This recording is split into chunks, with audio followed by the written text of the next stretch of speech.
And Hannah prayed and said, Hana arapela are my heart rejoices in the Lord. pelo ya ka e thabile moreneng My heart is exalted in the Lord.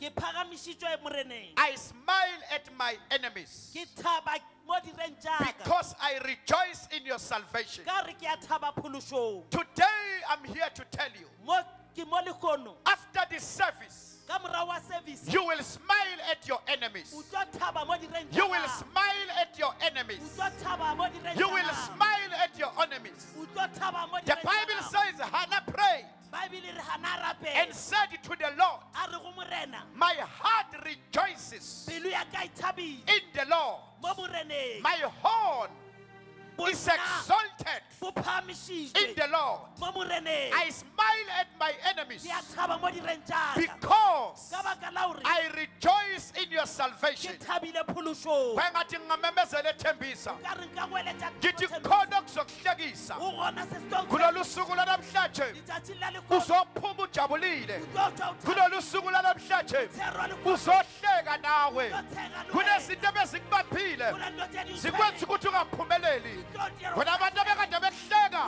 bathi awuyithawe empilweni, kodwa ngiyamemezela ngithi after today uzohleka izitha zakho, uzohleka phambi kwazo.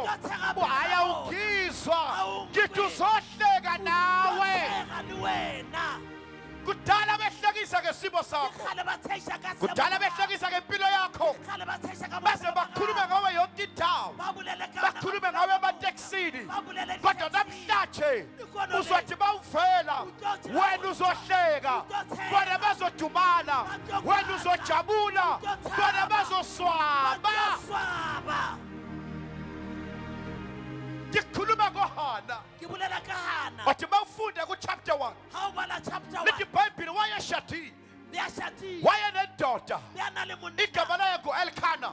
ya Lithi Elkana iBhayibhile u-Elkana wayenabakhosikazi ababili, wayenoHana kanye noPhenina. le a na le Hana le Penina Elithi iBhayibhile uHana wayengenabo abantwana, bibele re Hana bya sina ba kodwa uPhenina wayenabantwana. Penina bya na le ba Lithi iBhayibhile uPhenina wayehlekisa ngoHana, bibele re Penina bya ehlekisa ngesimo sakhe, a tsheiša ka ahlekisa ngempilo yakhe, athi bocaba ukuthi uyophelela bonana ro thina uPhenina siyabeletha, wena awunamntwana ubelethi, thina uPhenina siyaphila, wena uhlala ukhala njalo, impilo yakho ilusizi. bophelo ba gago bo eme plekete Elithi iBhayibhile bibele re unyaka nonyaka ngwaga ke ngwaga babekhuphuka baye ethempeleni eShilo e ba ya tempeleng e bayonikela imihlatshelo yabo khona. bayoniela Lithi mihlabelo